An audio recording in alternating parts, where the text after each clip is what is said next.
I've got 6:30, so we'll go ahead and call this this June 13th meeting of the Merrimack Conservation Commission to order. If you let's see, down at the end. So we're missing Gina tonight. Dave, would you serve as a voting member for Gina? Thank you. Thank you. All right. Public comments. So we do have members of the public here, but I think you're all here for agenda-related items. Is that true? Okay. So we don't have any public comments. We don't have any public hearings. Nor do we have appointments. So we can get right to statutory advisory business. The first item we have up here is the consideration of an expedited wetlands permit application from Tom Boland of 16 Lakeside Drive. Tax map is 6A-1. It's lot number 107. So if you would, just come up and state for the record your name and address, would you? You both, Joy.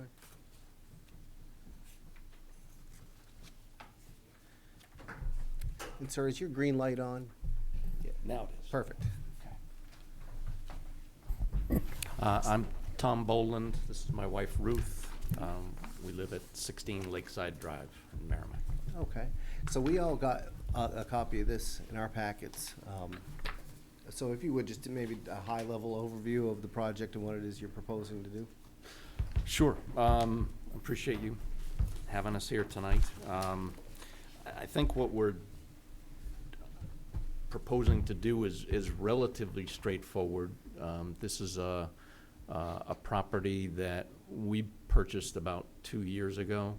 The property itself was built almost 20 years ago now. There was an existing cottage on the property that was demolished, and the current structure was built along with the exterior stairways and to get access down to the lake. Obviously the property, as with most lake properties, slopes pretty significantly from the front of our house to the water. So there are some small retaining walls and exterior staircases that are all built from pressure-treated wood. And it's getting to be that time where the wood is starting to fail. The retaining walls are bulging and shifting, and so we're just proposing to take everything that's there now that's currently made of pressure-treated wood and replace it with the manufactured concrete stone type of materials on the existing footprint as what's there now. We're not going beyond what's already there, just replacing the materials basically. Mm-hmm. But obviously the ground will be disturbed during the process and then put back essentially back to where it is now. So we don't see a lot of these, but is everyone familiar with this process? It's where it's more of a rehabilitation of an existing structure, not looking to do something new or envisioning a new structure or substantial changes. Sometimes these projects are appropriate, and what DES, New Hampshire DES, is looking for with us is just simply as a signature and send it back. The last one we did was actually for the town of Merrimack. It was something Kyle Fox had asked about. Yeah. This is an expedited permit, and it's all based on the fact that there's a minimal disturbance of any of the wetlands. So it's really kind of a stamp. Yeah, I thought the pictures and the detail were very helpful. It looks like an improvement, for sure. That's the idea. Yeah. It makes it very helpful when we look at it because, unless we're coming down there and walking on your property, it's, we get a good idea that you're not really just trying to skirt one by us. It's nice. So thank you. Yep. So, did anyone have questions or concerns or anything that would want to ask the Boldens about? Because if not, we'll sign this. I'll return it to community development tomorrow morning, and then they'll send it to you. And I have the contact. I think it's in this packet somewhere. The contact details are there. Anyone? No, I had no clue. I thought they did a great Great. job putting this together for us, so Mhm. this was pretty straightforward. It's nice that this tool exists too. It does. Yep. It saves a lot of, it's efficient. You might not feel that way. You had to give Yeah, up right. Monday night to come talk to us, but it could be worse. It could be worse, yeah. They, right. let them get back to their lake. All right, well, that's, that Good. all. I'll have it in tomorrow morning. I appreciate I don't that. know if I have your email address, but community development They have does. it. and It's they'll- on there. Okay. Yep. Should be I'll good. make sure they. All right. Thank you. Bright and early. Yeah, right. Thank you very much. Thank you. Yeah. For future reference, there's other things we're interested in doing to this property. We have a deck that's going to need to be redone in the actually very near future. Again, on the same footprint as what we're talking about, would something like that require the same kind of a permit? or- Community development Yeah, would, it depends Yeah. on how close the riparian zone you are. If it's outside of it, then, I mean, You this know- is a deck that goes right out to the water, basically, so Yeah. it's, are you gonna be using the same footings? might have to replace the footings. Yeah. So is I that kind mean, of at worst, determining? it's gonna be probably another, something like this. Yeah, Mhm. yeah. And how about something across the road on the other side where we park our cars? I was trying to do, I know I'll need a building permit, but my Yeah, question that- is, do I need a wetlands permit for, Unless Something that's like that. designated wetlands, that you won't, yeah, so. okay. That Mhm. would be, again, if the maps are.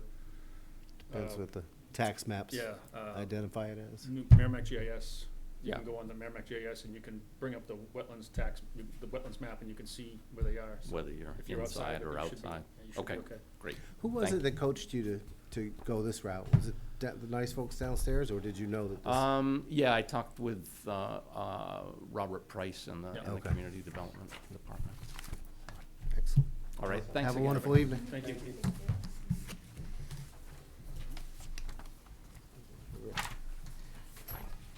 All right, the next item on the agenda is UDM Group LLC, review for a recommendation to the planning board regarding a site plan to construct 9,250 square foot building addition with associated site improvements. The parcel is located at 105 Daniel Webster Highway in the I-1 Industrial Aquifer Conservation District. Tax map is 2D, lot 021-01. If you would, sir, just start with stating your name for the record. Thanks. Good evening. My name is Matt Peterson with Keach Marshall Associates. Here representing Ultimate Dimmer Services, or UB. It is now. Sorry about that. Again, Matt Peterson with Keach Norsham Associates, representing UBS, which specializes in BMW car repair and maintenance. As you can see from the overview out here, this is the road down to the town dump, town sewer treatment plant. This is Henry Clay Drive here, and our site is located right in this location here. It's the DCU bank building. I think about a year ago or so, they tried to put a medical marijuana dispensary in there as well. It's been vacant for about 10 years now. The nice thing that I found out at the planning board meeting last week is that obviously the bank kept up the landscaping and the maintenance and stuff like that and just didn't let it get overgrown and kind of go to crap. So that was nice of them. But trying to find a good use for it, I think, has been kind of it's been back and forth for a few years now. So what we'd like to do is we propose the plan set in front of you. First thing, the existing conditions plan here.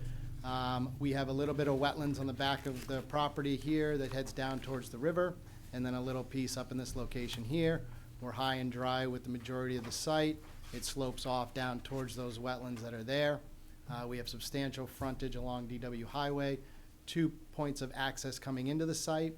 One of the things we had to rework is you'll notice that these lanes all came into the drive-throughs and the bypass here. So it's basically a one-way circulation around this site, and to put our building on here would have required going out onto DW Highway and back in. It's not something we wanted to do.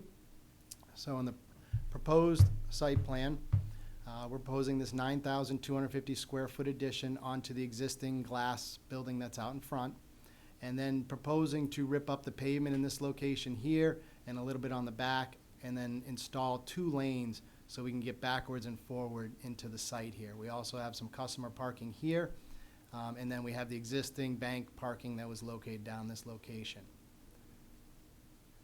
This is the amount of pavement that's coming out. This is our demo plan all the way in this location to make this site work. We are actually even removing bank signs that are still there for one-way circulations around the site. Grading and drainage plan is kind of the meats and bones of this project here. We were able to sheet flow from a high point that sits here, right about the middle of the building. This will sheet flow back to a sediment forebay, a a swale that runs along the side, a second forebay, and then into an infiltration basin that's located right here. This drainage on this side saw cuts and comes back again. Swale is located right there, picking it up off pavement, getting it to a sediment forebay, and then into the infiltration basin. We did the 2, the 10, and the 25-year storms. We've decreased on all of them. I think all you guys have those plans or those numbers in front of you, but they went from 0.87 for the 2-year to 0.79. 10-year went from 1.72 to 1.54, and the 25-year went from 2.64 to 2.40. We are not impacting any wetlands on site. We are actually staying substantially away from the wetlands that are on site, trying to keep all of this on the top of the hill. And there's a little bit of extra cut of trees just around this pond that's there, but again, most of this site has been impacted today, and we're kind of just trying to redevelop a site out there. The rest of my stuff is on construction details and traffic and stuff like that, and I'd be more than happy to answer any questions that you guys have on this. But again, we're in the Aquifer District. I think that's the main reason we're here tonight. We've tried to design this as best we can. That makes sense and pretty clean. So take any comments or questions you guys have. Can you just go over gas oil spill, any containment in case there's any accidents on the site with whatever oil changes, storage of? Yeah, I mean, we haven't gone through a lot of that. We would keep a spill containment plan, but this is, typical repair shop for BMWs, that type of stuff there. No sales of vehicles, so there's no used cars, stuff like that. And these are all vehicles that are being worked on, obviously, and then would be sitting on site. I can put something on the plans that they would keep something in their office for spill containment stuff, but we did propose all the cars to be on pavement, so nothing's on dirt and stuff like that that's going directly into there. One of the things that we are really working on this is there's been a lot of problems with theft and stuff like that in southern towns right now, with people are stealing the freaking cattle converters off the cars, and they're just going underneath them and cutting them off, and then it's very expensive. So I guess the guy just next door had put a fence around the whole property. We don't want that type of look, so we've gone with lighting and lighted up type stuff that's there. So again, we've got the pavement that's out there, light up the area from a safety standpoint, and the spill containment, we'll do a kit inside the office, very similar to what we do on self-storage facilities and that. But again, small numbers of volumes of oil and gas that are in these cars, and they're all working vehicles. I'm more concerned about storage, on-site storage of oils and lubricants and such. Is that gonna be contained as some type of containment area or spill? Yep. I don't know why I didn't look that up earlier, but you got me on that one. Let's go to the architecturals.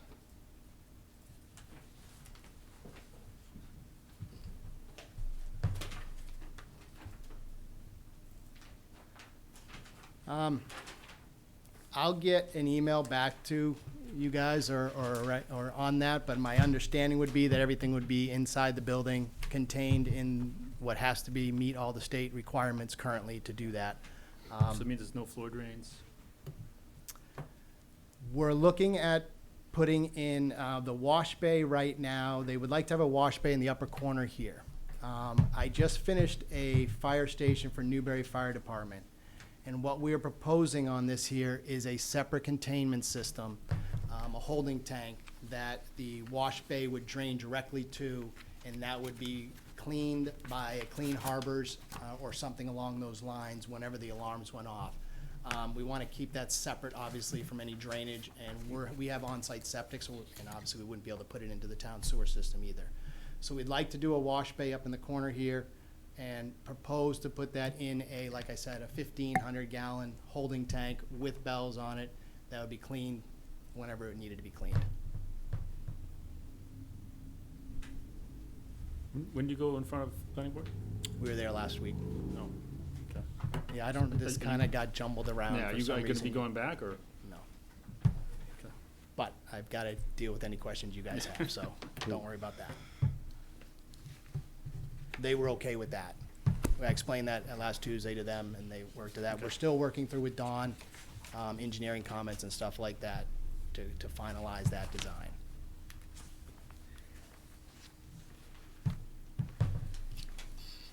So you make a nice comment in here about, we specify low phosphate, slow release nitrogen fertilizers because you're in aquifer protection, but you back into your landscape plan, your application rates are, 10, 10, 10, 15, 15, 15. I mean, they're higher, much higher rates, so I'd like to see that addressed. Okay?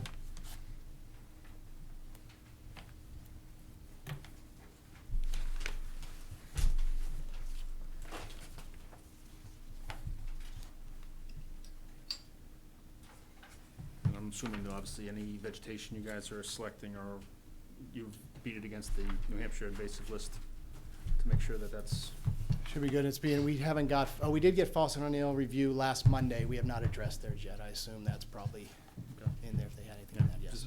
Just the New Hampshire, the state keeps a list of invasives and potentially dangerous plants, so that's always a good thing to reference. Okay. Well, there's a note.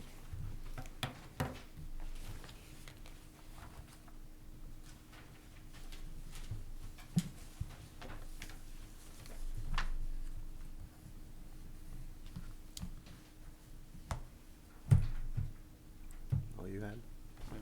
I liked TCU there, it's much better than up by the mall, it's a pain in the neck to get there now. Mhm. I have one question on the erosion control plan. So it makes the comments we generally look for with, use of Snow Pro certified. Yeah, that was in note number, Yeah, I saw that that. also put in the erosion control. But on the erosion control plan, it identifies well, it calls it a storage pad. Is that also where the snow, What sheet are you on? Bottom right hand. the erosion control plan? Yep. Sheet 5? Yeah, note number 11. It makes it look like that's a temporary snow storage area for only during construction, or is that to go forward permanent?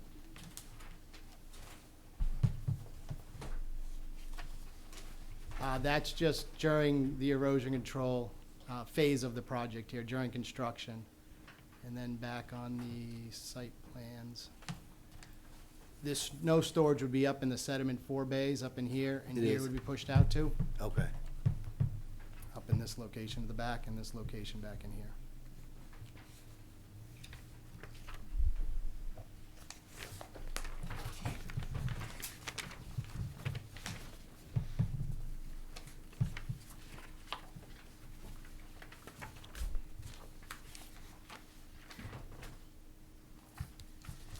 One other question too. I noticed the first two drawings depicted the current septic system. This will still be on septic? Or- This will remain on septic because the town sewer is located on the opposite side of the road about here, which is about 700 feet away. And to get there is quite expensive to do. So Huh. we're actually dug a test pit to do a new septic system and permit that through the state. I'd like to tie in a sewer, just, yeah, it's quite a haul. Hmm. And underneath DW Highway, they're gonna make me jack underneath it, directional bore kind of stuff to do the sewer. Okay. So they weighed the numbers back and forth, No wastewater You treatment would plants right think there. a DW. and it doesn't go Yeah. down, so, it drives me nuts, but I would have thought the sewer would have gone down Yeah. to the plant. It actually goes down over here. It's a little ways Really? further down that it makes its way down. It's probably that line right there that's coming back. but it comes down over here into the plant. It doesn't come down the road you drive down to the plant. Because that was exactly what I was wondering too. Yeah. I couldn't believe it. Another engineer's doing the design in my office. I'm like, what do you mean you don't have sewer in this? It's the plant, you can smell it. Yeah. Although since Anheuser-Busch changed their water things, that smell's changed drastically last 2 years, I will say. But I still couldn't work there.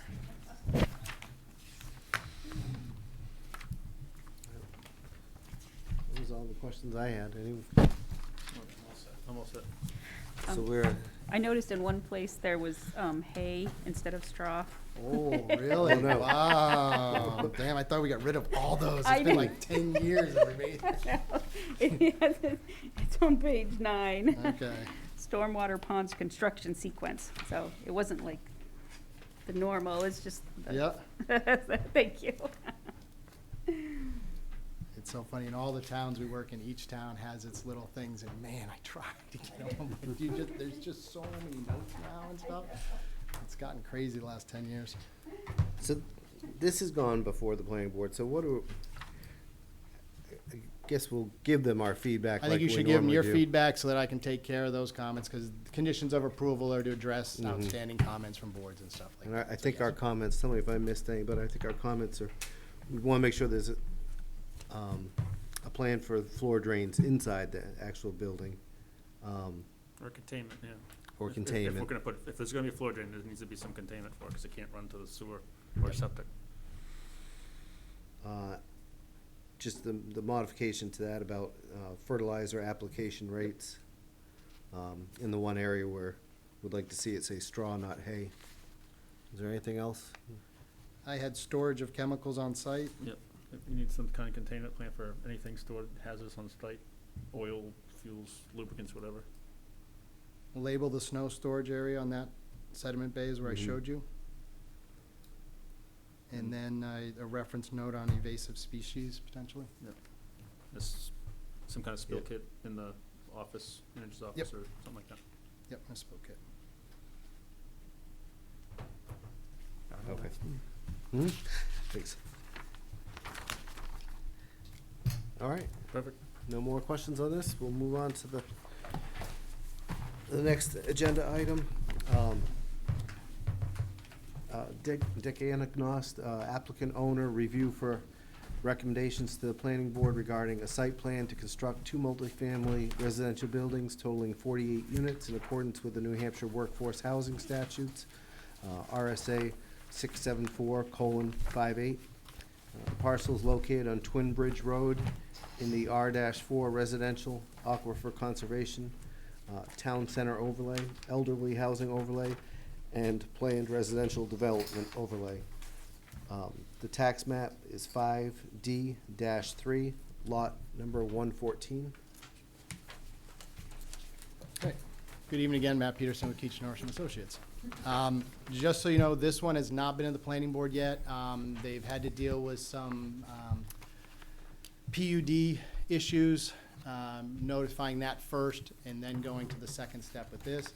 This was also designed by another engineer in my office, so I'm kind of covering from tonight. So any questions you have, I will get back to him, and we can come back if need be or address your comments through other avenues. But they're going to be through the planning board for a couple more months, it sounds like, and stuff like that to go through. So lots of opportunities on that.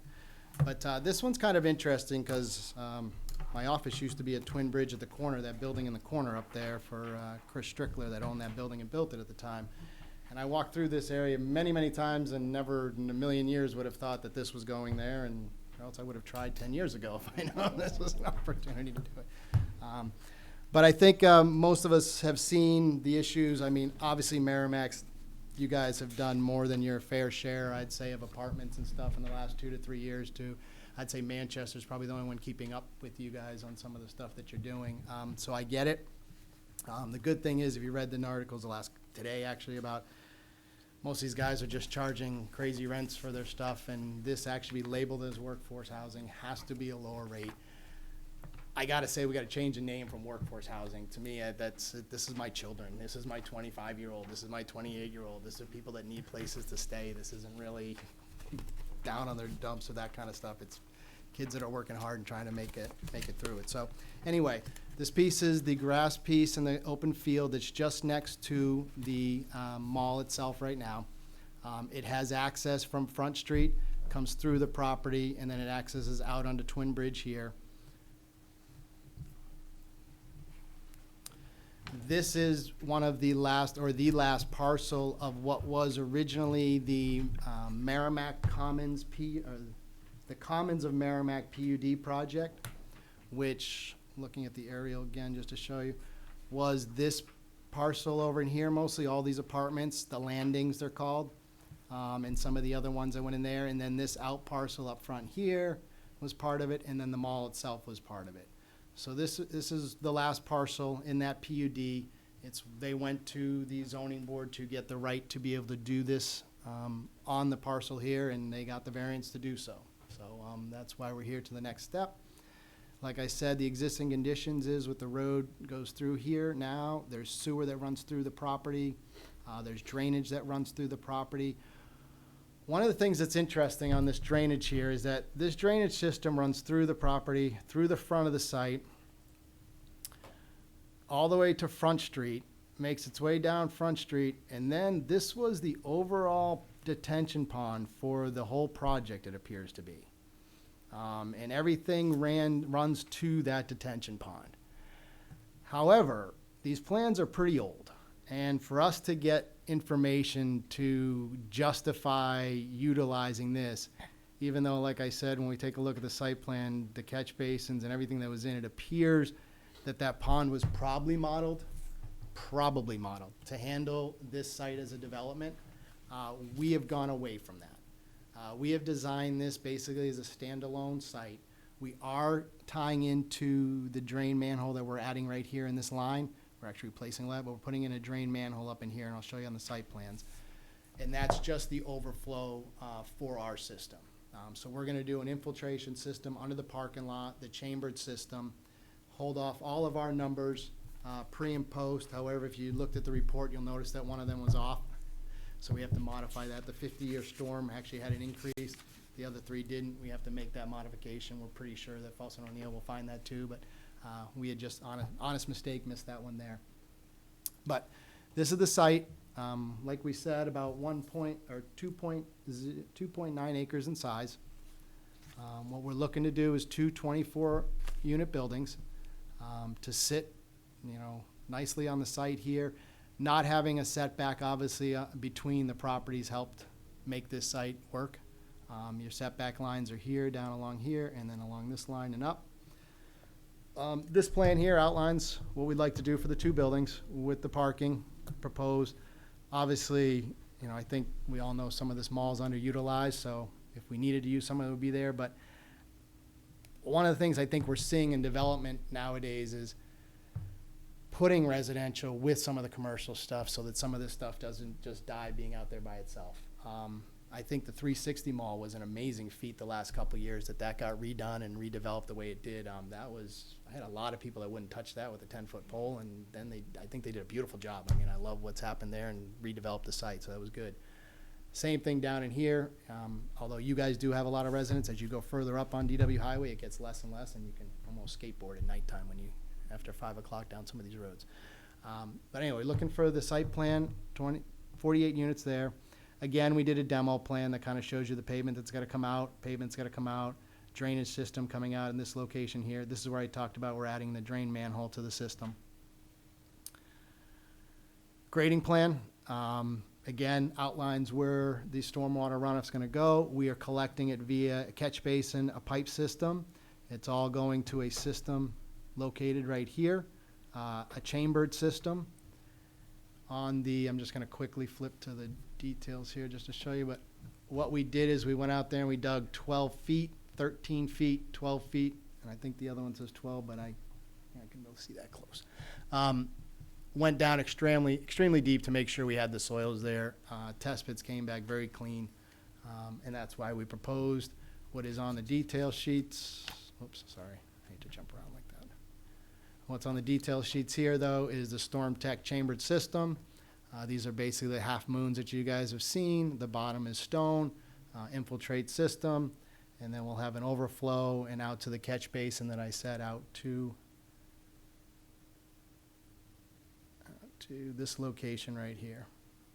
And then again, makes its way down and around. And we have 2 points of references here. One is this manhole to the parking lot, and the other one is down here on Twin Bridge Road. 2-year storm out to the mall. We had 7.66 CFS. We've dropped it to 5.7. Again, we've tried to incorporate this site to kind of stand alone and not utilize anything that was already built in the past. Down to Twin Bridge, it's 1.28 and 1.07. So pretty substantial decreases on those. 10-year storm out to this catch base drain manhole, 11.92 pre, 8.92 post. So again, about a 3 CFS decrease pre and post. Down here is 1.93 to 1.63. And then lastly, the 25-year storm up in this location was 15.22 down to 14.98. And down here was 2.48 to 2.06. And like I said, the 50-year still needs to be tweaked a little bit because it was an increase in the runoff to the drain manhole here, very slightly, but needs to be corrected. The one to Twin Bridge was a decrease, so that one did not go up at all from there. Actually, I don't have the 50-year storm right in front of me, but I think it was 15 CFS was the pre, here we go. It was 19.96. Yep, and an increase to 20.14. So we're either gonna have to put in an extra row, another chamber there, so, but we know we have to get that down, and you guys can come, but we have to bring that down. We've got our erosion control sheets, which I already outlined to you. We call out now silt sock or silt fence, keeps it cleaner. We show the construction entrances, the staging areas, that type of stuff that's there. And then the rest of this is our details. I know that we had a note on the site plan regarding the snow pro and that, but I do not know if the hay or that was on the other sheets. So I will leave it at that and kind of answer any questions or relay questions on to where they need to go. Thank you. Got the same note on the fertilizer. The phosphorus. Yeah, it's in the sheet there, you got the same on 10, 10, 15, 15, 15, so. In the application rates? Right. Yep. Do you guys have them posted what they normally? We've just said, depending on the soils, sometimes in the aquifer protection, certainly within the boundaries of the aquifer themselves, there's no phosphates, but we just have low phosphate, slow release nitrogen. Low and slow, okay. Is, I believe, that's the term the planning board now has put in the. Yeah. So if I reach out to Robert, Yeah. he's got that. Yeah, I think that term's in the planning board minutes now, or in their design criteria. All right, let's get that. And obviously, we encourage testing it. Make sure you need that nitrogen, especially with nitrogen prices what they are Yeah. now. Don't use it if you don't need it. Right. Test first. They got no salt in there, no de-icers. Mhm.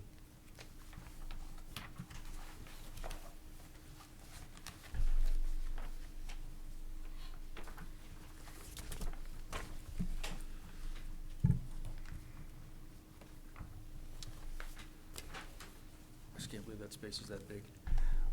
Well, I guess that was one of the questions I was gonna ask on this site plan layout.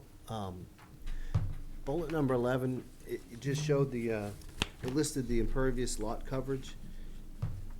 And existing was 41,500 roughly. But under the proposal, it's only 76,000. I know you're removing pavement. It just seems like with the two structures, you'd be picking up a lot more than 35,000 square feet. Which note? Number 11? And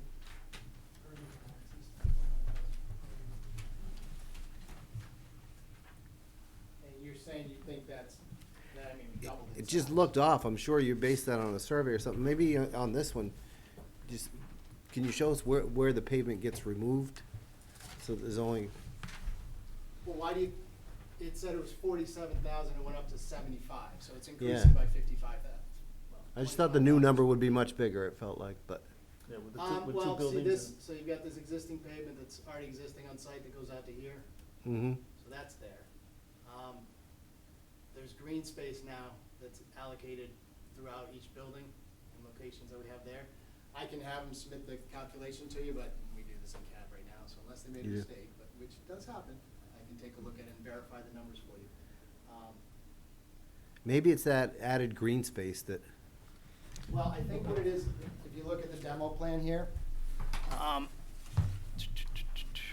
see all the pavement in the top? Mhm. Probably a lot of this up in here and stuff like that. But That's- I wonder if they called this as part of that 45 originally, mm-hmm, because that should be only a lot, and that would make the numbers be more what you're, make more sense. Right. if you had This here is only that, so I'll check that, but my guess is he added this area as impervious and pre, but that's not really part of the lot. It can be counted as Yeah. part of what he's doing for drainage, but it should have been cleared in the note that that's on the opposite lot, this is on this lot, what's the pervious number? and again, my goal wouldn't be to check their math, No, that 'cause I wasn't, think I just that's- wanna make sure that those, No, those summary, post, Abs- pre and post numbers are based on an accurate, I never have a problem looking at this and checking, because we base a lot of stuff on this when we tell you. So I would wanna make sure, right, and it's a good, when just the eye test, you know, we say, it doesn't, like you said, it looks a little off there, but I think he added that pavement in the top to the 40, the number that you got on the 40. the 46 to, 41. or 41 to I bet you 76. that's like 28, Mm-hmm, and then the 37. which would look a lot more 76, and appropriate, that looks more appropriate. since there's two structures added. I'm gonna Yeah. confirm that.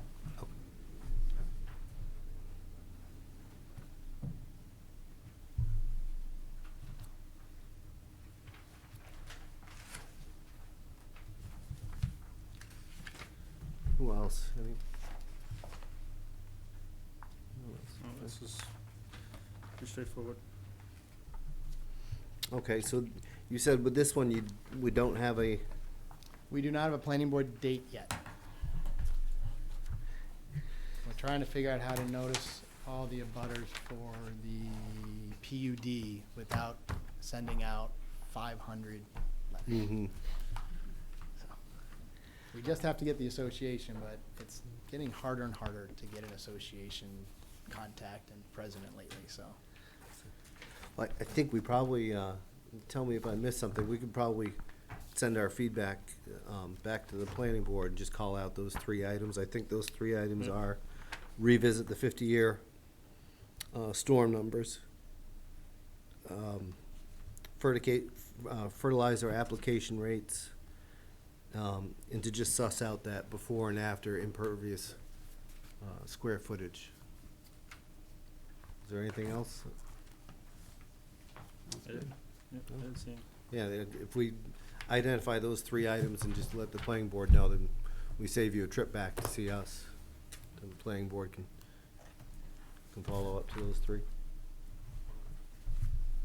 All right, well, thank you very much for your time tonight. Thank you, guys. Have a great night.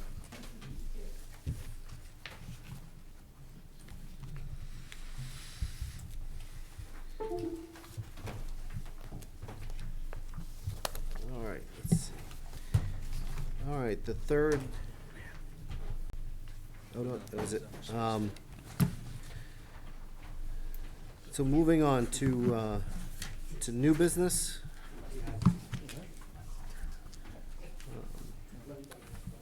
The first item we have under new business is a request to purchase riprap to amend the ingress to the stone bridge at Scalar. Who wants to talk to?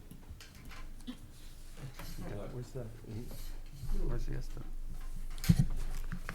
And Mike, I did see your email. I appreciate you sending me back that quote for that. I guess you ran point on this.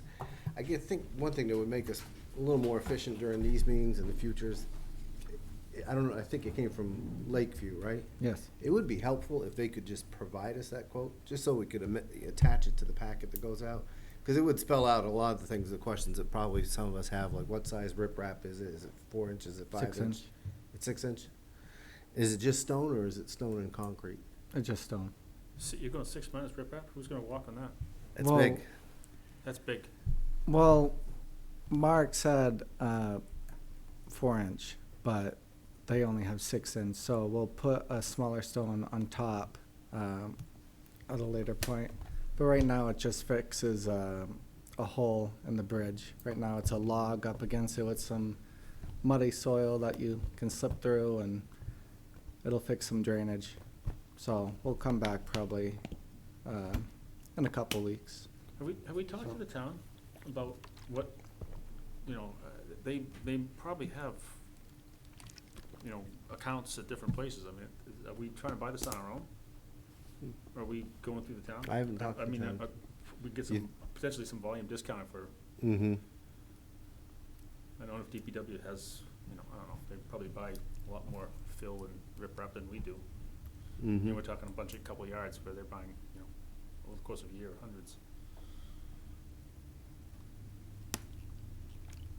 Well, Yeah, did, I'll put you on the spot, but I mean, is that, I mean, we can, I guess, go to Kyle or talk to him. And just ask him Just where- ask him if that's, you know, should we be, yeah.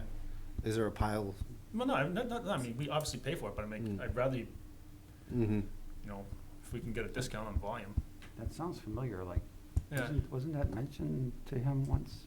Yeah, we talked about different kinds of materials, and every time he said it was either spoken to or too valuable to give to Mhm. us.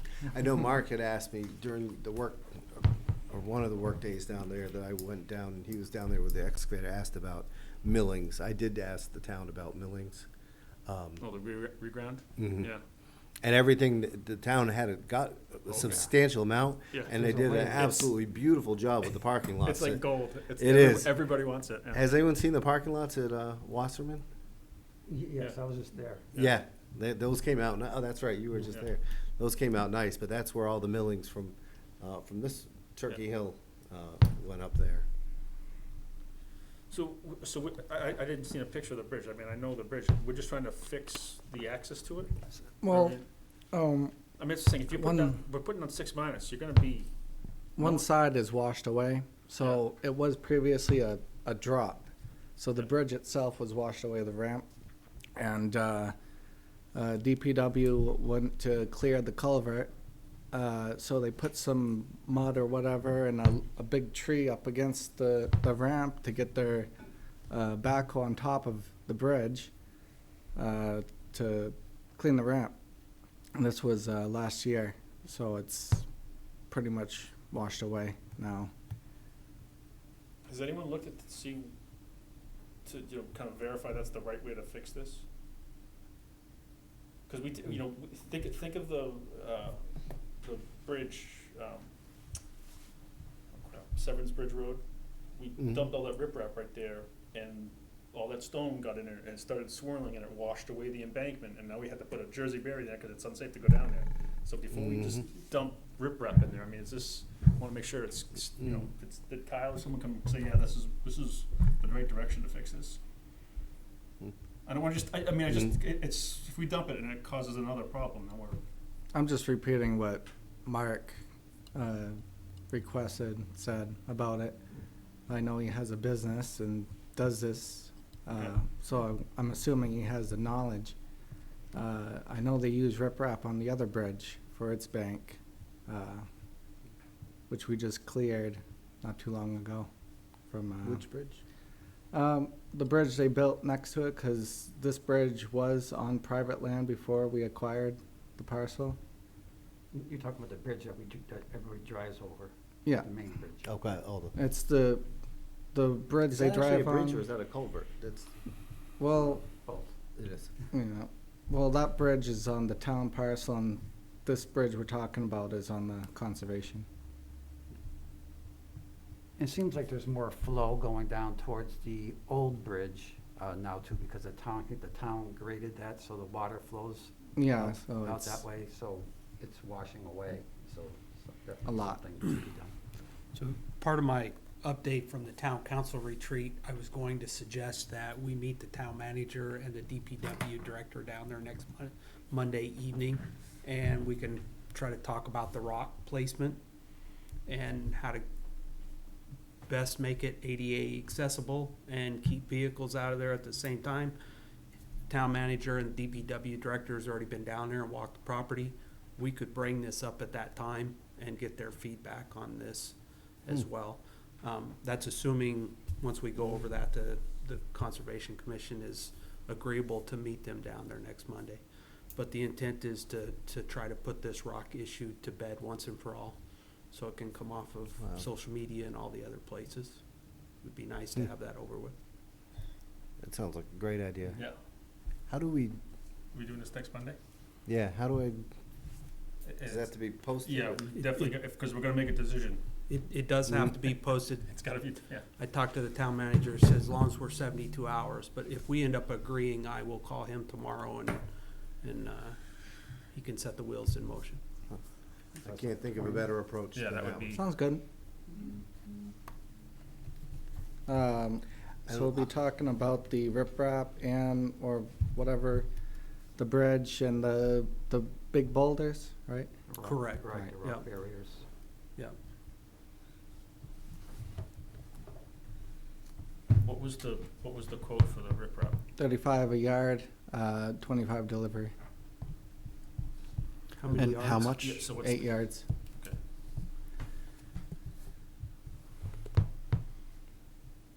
25 flat delivery? Yeah.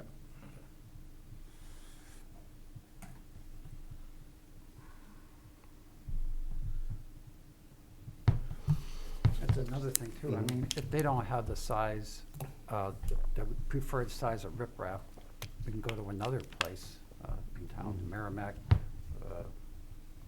Stone, or, Mhm. you know, they might, some other place might have the size that we want. Well, And you did get the quote when I asked you for the quote, so I appreciate that. It's, yeah, these places, any of these places should be able to give you one in writing. They'll probably say, I don't know if you've done this before, they'll indicate on it, this price good for 14 days, or this price good for 30 days, or whatever. It would be helpful, I think, just going forward, for any project we do, to Yeah. have that kind of, just so everyone can, you know, someone might not know what riprap is, so you know, if it's in the packet, you can see, all right, this is what we're looking at, this is what we're gonna be talking about, and just helps us prepare for these, so.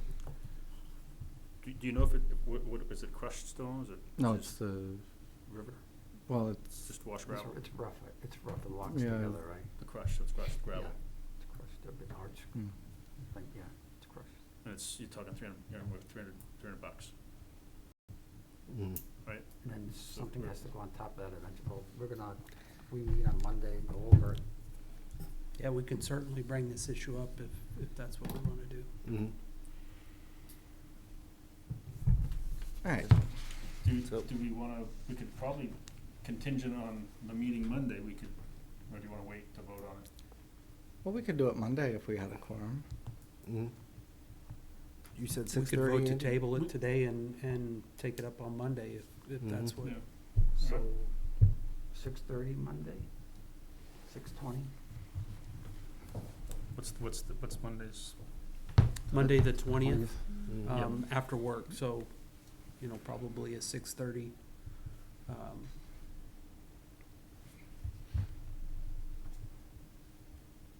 Sounds good. Mhm. And I would say even the Scalar Park Subcommittee would be welcome to Mhm. join us. So motion to table, the discussion of riprap and the large rocks till Monday, June 20th at 6:30. 6:30. Now, I see on the calendar, it says Juneteenth, substitute. Is that gonna be a problem? What's that? What? So, Sunday's a holiday, so is Monday gonna be a problem? I can make it Monday. And What- then- yeah, I don't- Mhm. No, Monday, what's, All right, All right. Do we have a second? second? All right. All in favor? Motion carries 7-0. All right, next item under new business. Scalar kiosk placement. All right. All right, so you all know the kiosk that was there was ran over by the tree company. The kiosk laid on the ground upside down for about a few weeks before they took it somewhere. The RC club took it. They were trying to pry off the roof and did not succeed, so now they want to know where the new one should go. The charge of the subcommittee says that the subcommittee decides where the kiosk, all the details of the kiosk. So it's my belief that the kiosk should go where the subcommittee majority decides. And what is their feeling? What is the majority of the subcommittee feel like? Or has it been talked about? I don't want to put the You have a cart meeting ahead of the tomorrow, horse. right? Yes, and it's on the agenda. Yeah. The basic thing is we need 2 kiosks. We need one at the front. As you come down through the tunnel, straight back, when we get to Scalar property, right there. And that can have the layouts of the trails and all that type of stuff. Pretty much where it was originally. Well, that was sort of in the middle, Yeah, but we're gonna bring it yeah, all the but way so- back, sort of where the bridge is, Okay. to that area, right in the corner of that. And that would keep it safe from people hitting it and things like that. So about 100 feet back down the road between the 2 bridges is kind of what we're talking about, right? Yeah. I don't know what your description is, but yes, That's about okay. 100 feet. It's fine. Yeah. In the second one, they said that they thought they wanted was be down by the boat launch area, and that could give more of a historical would be- area. Right there, in this notch. So there's a lot of conversation about, one, where to put the one, and it was really dividing the committee. And there was both, I call them valid reasons for each of them. And so I guess we all talked as a team and said basically, why just don't we have 2 of them? And that would satisfy both, requirements and needs. And so that's really where I think we're at, is to have 2 of them. So, Yeah, and really, that area needs to. People who come down under that railroad overpass, people who haven't been there before, they don't know Right. where they are. Mhm. And so something that they can see there and something that can tell them there's trails there and they can go down the river is good. And then when you go down the river, there's certainly reason to have one down there too. So it really is a They place probably- that needs 2. It almost would serve distinctly different functions too. Yeah. Yeah. I don't know if you ever go to the boat ramp at Veterans Park. There's one right at the boat launch. But it's not about, the park, it's all about, Safe boating, yeah. how to not spread the wrong Yep. types of invasive. That's the thing, that'd be a good place to have that type of information also, because you Mhm. don't need it if you're just gonna be walking. Mhm. So Yeah. we have to tell Robert, head of the Eagles, where to put the one that they're reconstructing, right? I mean, we have to tell them where to put that one. And what does his timeline look like? Does anyone know for reconstructing? He needs a location first before he can start? Is that- Well, And then- I'm assuming he has the old one, he's in a garage somewhere doing it. So whenever we can get him the new location, probably So soon. when you come in under the bridge, you're talking over on the right, just, now you go underneath the bridge and you look straight back. You know how you come down the road and you take a left turn? Yep. Right before you take the left turn, right there. oh, okay. In that way, as you come in, you're gonna see it. You're gonna see the sign down there. And I think we talked about maybe putting like, Scalar, Riverfront Park, signs something on the top of it to identify the area. And, that of course would be nice to have something like that on the top of it. Yeah. But right there, and that way we could, have the maps and a little history there too, tick signs, whatever the case may be. It'll keep it safe from people driving into it. It'll be up against some trees. That corner is kind of like the crossroads for the trails. You got the bridge crossing for that part property, and then you have this part. And I'm going to be discussing with the subcommittee about bypassing Eagle Bluff Every time it rains, the drainage comes from Greeley Street and it comes down and completely floods it. So it'd be better just to, find a bypass around that and kind of close that off so it can revegetate itself. So if the kiosk went back where it was, absolutely no one would be using it because there's no reason. It'd be out in an open It'd be, space too. it'd be in the corner where no one That goes. makes sense. You bring up a good point, too. It does make sense to have a kiosk at a trailhead. And there is a trailhead Right. right there, right? Maybe a ferry trail or something. Yeah. There, there's 2 trailheads right there next to it. So, and we want one by the boat ramp, because right now, everyone goes to the boat ramp. Maybe not the first time. I've seen some people go down and turn right around. 2 of them said they thought the sign at the end, right when you go under the tunnel, you see a sign at the end says no motorized vehicles. And they don't see the bridge turn, so right away they said, that's it, that's the property. And they leave. So that sign is gonna move around the corner to, onto one of the trails,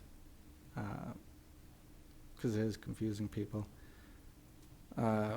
So the subcommittee, it's on the agenda tomorrow, the subcommittee's agenda, to talk about the kiosk. So it's just, we all agree we need 2.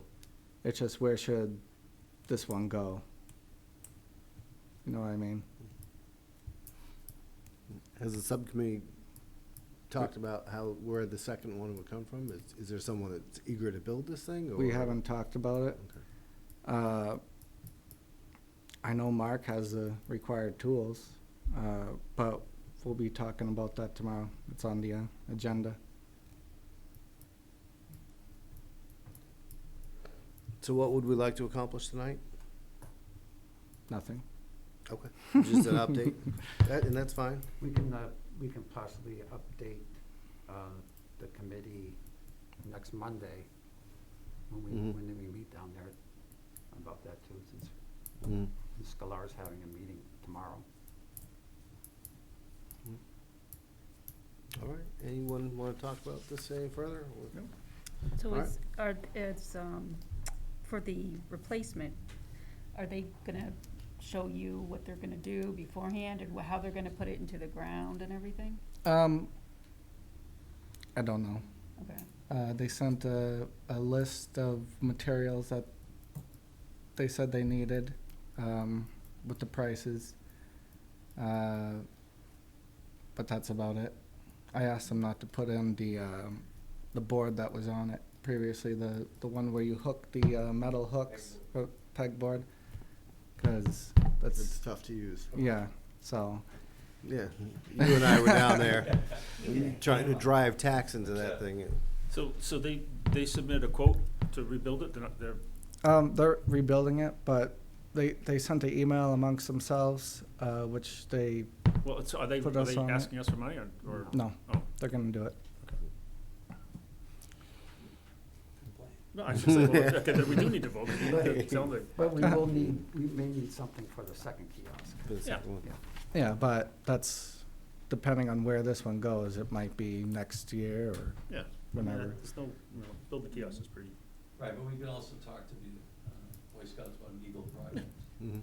build one like that. Yep. That usually satisfies a lot of requirements, Eagle project. Yep. Is your mic on? Eagle project. wow, someone didn't hear you. All right. All right.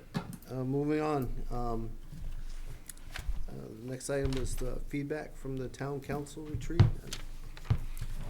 So we had the town council retreat last week. In the interest of time, we didn't cover every topic that was on the agenda. We did get to a point where we had to prioritize some things in order to make it through. The 2 topics we did discuss that's probably of interest to the Conservation Commission is 1, Wildcat Falls. There was some concerns about ADA access to some of those trails because they're in a natural state. They're not, there was some root exposure, things like that there was some concern with. It was raised to myself and to the town manager. Paul went out there and he did walk Wildcat Falls, some of the trails. He said there is some root exposure out there, but the trails are pretty much in their natural state. If we took action to make a significant upgrade, we would have to make the trails entirely ADA compliant. And, you know, that would be cost prohibitive. And so after much discussion, the council pretty much agreed that leaving the trails in their natural state is the right way to do, right way to go, and to do as much as we can to make the trails as accessible as we can. And I think you guys, all the volunteers on the subcommittees, pretty much doing exactly that. You know, short of bringing in dump truck full of gravel and trying to pack it up through those trails and things like that. I'm not sure that there's much more that we can do. But just know that there's some concerns that there are some handicapped folks that are trying to utilize the trails. So if we have a trail that needs repaired or a bridge or something like that, we should probably get after that. Not that you guys aren't, but just know that there's a concern out there. The next topic was Scalar Park. Talked at length about that. Town manager had walked that property as well. Looked at the rock placement, vehicles being able to get through. We talked about the one parking lot, the wide gap in the parking lot.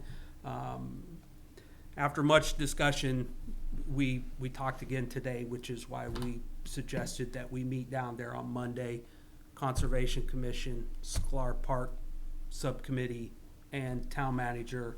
I believe he plans on bringing Kyle, the DPW Director, down there as well. I'll be part of that as well. And then we can meet down there. We can talk about not only the ADA being able to access the trails, whether they can access the trails, but also the rock placement around the parking lot.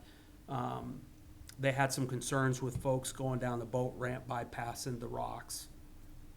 Some talked about some different courses of actions of being able to try to block some of that. And that's where we basically came today, that we said it's best just to meet down there. We can all walk through it. Pros and cons of everybody's plan. All agree on a single plan, move forward from there. Can we push to have Don or Kyle there? Because Yeah. if we're gonna be dumping the riprap in there, I'd like to make sure we get someone's got some structural. I'm background. pretty sure that Paul told me today that Kyle would be there as well, but I'll verify Yeah, that. that'd be great. That's a very good point. We also discussed there's some video surveillance signs that are down at Scalar Park. That's on the RC Field property. It's on the RC, They it's have not a- on the No. park or the town? They have a Okay. camera set up right next to it. Perfect, because the concern is whether there really is video surveillance. So if there is, that's good. I'll give that feedback to Paul. We discussed the boat ramp, all the efforts that have gone into the boat ramp, the meeting that was held down there previously this year. Basically an update to the council of, you know, until there's something done with the entryway, that there's not gonna be a boat ramp there, or not gonna be a remodeled boat ramp there, I should say. Update on the picnic tables, the magically appearing picnic table, as well as the picnic tables that the Conservation Commission approved. Paul went down there, said there was a lot of people down there and enjoying the area, said it looked good. So that was a good report. And then again, talked to town manager today, recommend we meet down there. Excellent. Yep. Was there, maybe it was one of the items that got scrapped, was there talk about a conservation officer? Briefly, there was talk about, there was no action taken, but they briefly talked about we're nearing the point for a need for a conservation officer, even if it's a part-time conservation officer. the pros of that, yes, you know, we talked about if we had one, he couldn't be at all properties at all time, and what's he really gonna stop? But just the thought that there is a conservation officer that could be out there could persuade some people maybe not to be doing things that they are not supposed to be doing. But no decision was made or anything on that. But we did have that conversation. Thank you for bringing that up, because Yeah. I forgot about that. I think last year there was, maybe it was 2 years ago, there was a lot of interest in it. We certainly spent a lot of time and even reached out to, was it Derry or Londonderry that had one? And I think the town and the council recognizes at some point, we're gonna have to do something.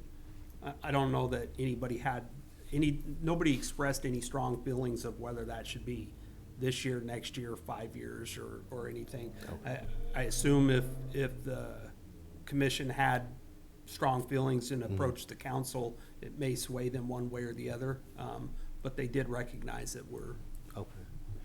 in the future, we're gonna be facing that. The fact that it was on the agenda, I just didn't know if that was something, if I should interpret that as we need to get off our butts and start talking about it again, but it wasn't. No, I don't think they said that, but I mean, I think if the commission did, had strong feelings that we needed something like that and approached the town manager and the council would consider it. Well, excellent. Thank you for that. Yep. I don't know if there was anything you wanted to talk to us about. Mike joined, what was her name? Jocelyn Duffy, it's from the state. Every 5 years or so, they like to check and walk the properties that haven't gotten the grant from the state. So I walked the property with her, basically like we do every year, Yeah, She I took- was looking at this, I was like, we're covering this again? This is a while So- ago. Yeah, Wasserman was purchased with state grants, Yeah, as right. part of the Land Conservation Investment Program. Yeah, basically, she took some pictures, and we walked the property together, and, and she seemed pleased, and she's gonna give her report to this state. They like to, every Yeah. 5 years or so, do it on their own, and they notified us, and I don't ever remember anybody coming to walk that, ever.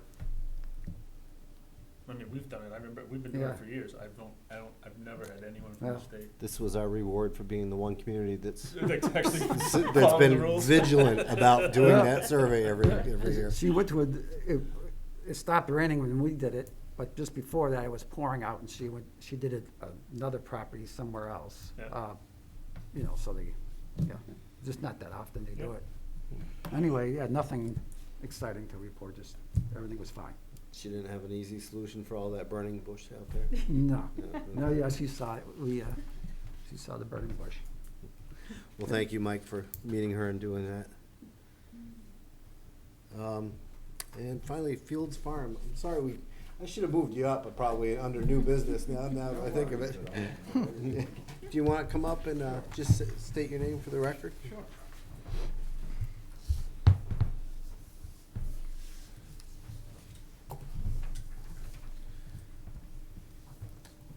Okay, my name is Chris Gaudette, and I am the new chapter president of Southern New Hampshire NEMBA. And I had reached out to the commission just because I'm trying to do my due diligence as a new leader for our chapter to try and work with relationships, landowner disputes that may be going on in the area, questions that are coming in from our membership as far as, are we allowed to use these trails or not? I'm a, by the book kind of guy. So, I can't say like what was done in the past, by the organization, but, new leadership now, totally trying to just do the right thing. So I'm sorry if I have bombarded the commission with emails and things, but, I'm new at this. My strengths in the organization are like advocacy for bringing on new members, developing rider skills and that kind of stuff. So the conservation type stuff is new to me.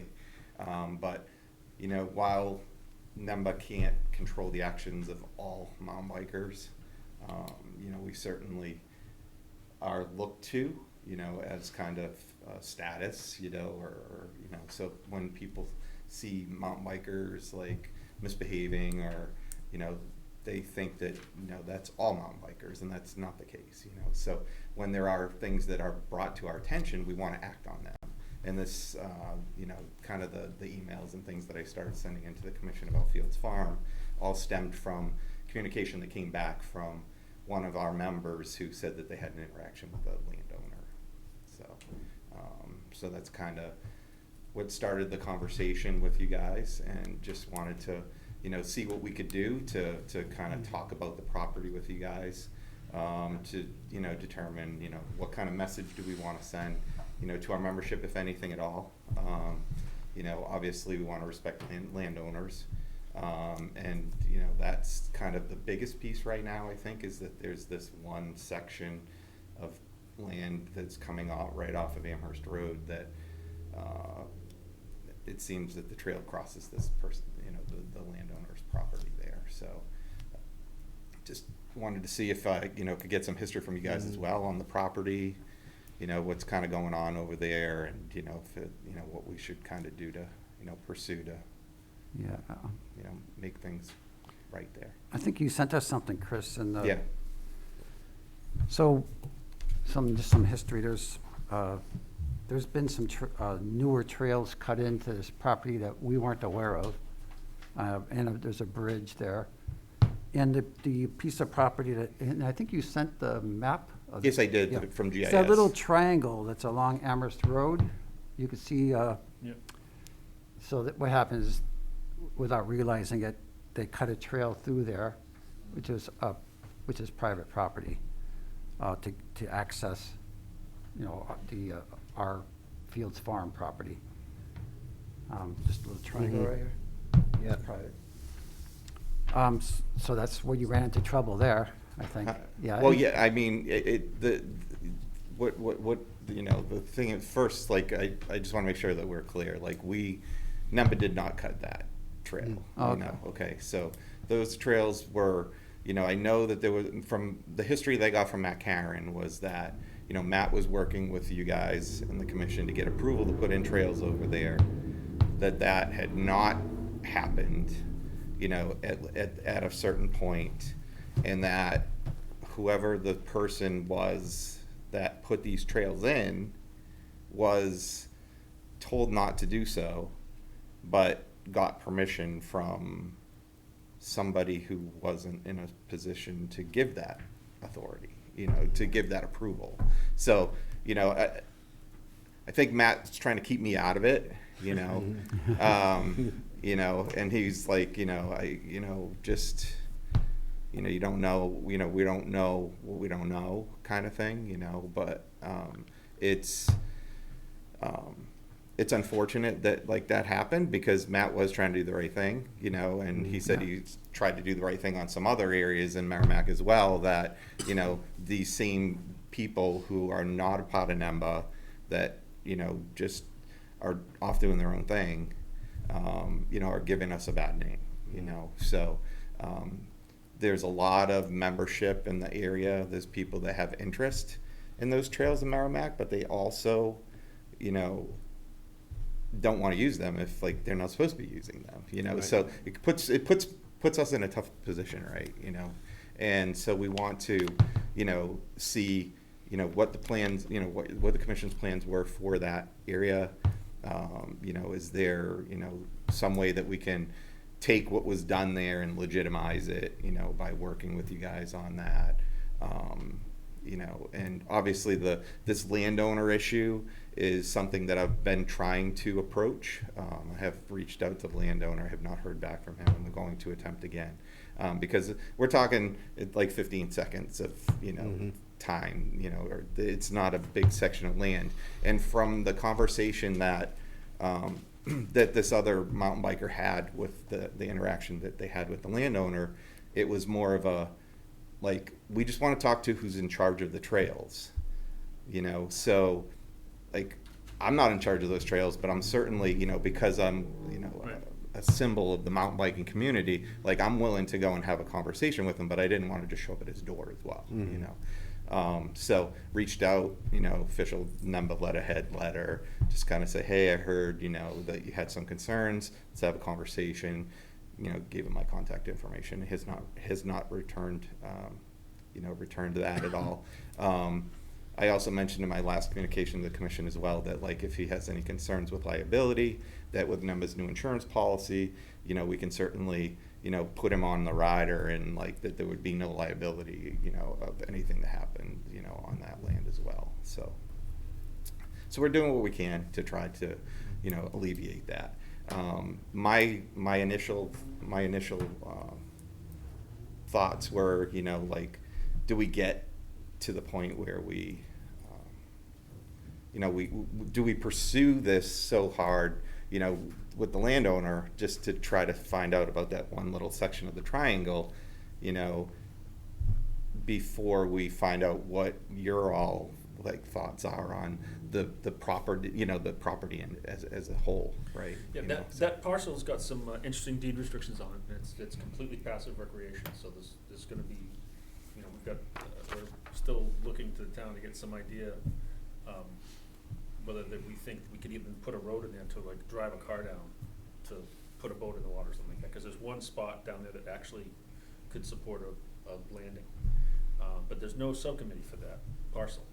So, Yeah, I noticed that on the website. It said, Yeah. if you're interested, yeah, we're trying to, and it's, we were trying to get some folks from the Yeah. Windy Hollow neighborhood there that Mhm. just moved in there, so, that's kind of, I think, just taking a backseat a little bit. Yeah. What's going on? Well, and I think that's also what happened is that, at least from what Matt had told me, was that the person who gave the permission to do work over there was someone that was like was an old member of another subcommittee. And, so he's like, so even if they got a text from someone that said you can proceed, Yeah. that person didn't have the authority to give that permission. And it looks like the development where Tim Tenhay lives, I forget what the development, what's that called? Yeah, We know John. anyway. They had some common land there. Right. And that 28 was- acres. Yeah, that was like supposed to like maybe get, It's supposed to, and it's gonna, it's not happening. it's not gonna happen. Yeah. Somehow, yeah, somehow, some of that got deeded to the actual Yep. new landowners there. And so it's gonna be something that's gonna take a lot of effort and years to get. And a lot of expense, because it would require redoing all those Redoing all the deeds, deeds. Yes. subdividing current properties. Yeah. There may be It's a only- better approach, which. It's only a couple of them, but it's gonna get held up for a long time. Maybe, there may be an alternate approach too, and I can reach out, I've got it in my notes, I actually talked to Tim about this, but maybe through easements, we could accomplish the same objectives, and we're only really talking about some small Yep. tracts of land, just to get enough contiguous trail network to get you into the bigger Right. property. That affects Field Farms here? Is that what we're saying? It does, Yeah, it's it's adjacent to Field Farm, and it would provide There's the access. housing.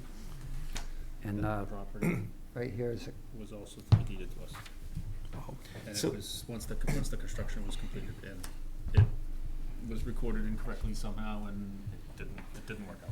Yeah, So- and, but and I'm not sure, just to make sure that you guys are all aware that like, the way that the mountain bikers are accessing it is that they're riding like at Horse Hill, and then they're leaving the Horse Hill parking lot, and then they're riding the road down to that entrance there, right across from Farmer Road, and then they turn Right. it in, Yeah. so if there's other entrances or something else that we need to suggest to people, like, is there an official, like, entrance to that property? No. Oh, there isn't? There's No. no, the property, we own the property, we're, managing the property, but there's no subcommittee actively building a plan for it, or, Okay. so. that's why I had mentioned previously, and maybe they're not, but it'd be just good to look into if Horse Hill Subcommittee was willing to take on this parcel, since they're so close together. Mhm. Then you wouldn't have to have a whole new Mhm. subcommittee and another whole, And the whole jumping off point to forming a subcommittee and Was- mapping trails and everything was that 28 acre transfer. Right, because that was gonna be the access point. Mhm. yeah, that's a stickler. Yeah, so we got some other, Yeah, I mean, there is obviously frontage on the road there, but there's no parking. right.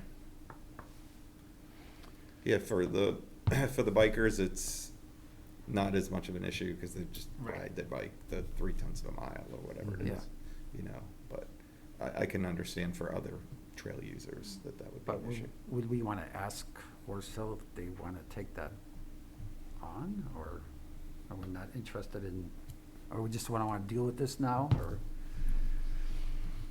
We should probably get some type of clarification on what we can do on that surrounding acreage, because that's gonna be the only access point that's really Mhm. viable, because you're not gonna be able to park parking anywhere.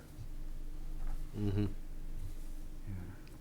Yeah, Gina had sent out, I mean, that was the whole concept of that access point, because there, we could have put some kind of parking in these areas. And what is that area specifically? It's the area around. That's okay. Because this is, if you look, you see the road, that's the access point, and that's an access point. Mm-hmm. Where is the access point? It would be. you're talking about, That was supposed to be. yeah, was supposed to And be so can I get through here. an understanding of Yeah. like what you're discussing? So I guess- is, if there's not an access point for like parking and that kind of stuff, does that mean it's like not a property that you're going to like have access for? No, we just or- have to, it makes it more difficult. Okay, yeah, no. So I mean, this was always on the plan to make a subcommittee and Sure. put in trails, because it's got beautiful access to the water, or it's got That's a lot of access to the gorgeous. water. Yeah. Mhm. And that's a very, and the Indian Ledges is down through here, which is a really very pretty part of the river. Mhm. And it's just, we've not ever had a committee to get going. Understood. We were waiting for the Winnie Hollow development to I be see, done, and that okay, was supposed to be the deeding property and blah, blah, blah, blah, blah. So Okay. the first domino never fell. okay. So now it's got pushed over, so now we have to do something. Mm-hmm. So, So on the deed restrictions, is there any restrictions that would prohibit mountain biking back in there or anything? No, it's just all- motorized. it's passive, 100% passive recreation, what is it? Yeah, It's because in here I somewhere. did look at like the website Yeah. and, I mean, it did not, like under Fields Farm, it did not specify mountain biking, which is kind of one of the reasons why I reached out, Well, you know, so. it's not specified because there's not supposed to be any trails on it, because I see. we're the ones supposed to be putting trails Right. on it, so Yeah, we can't say that there's, okay, yeah, that makes sense. yeah.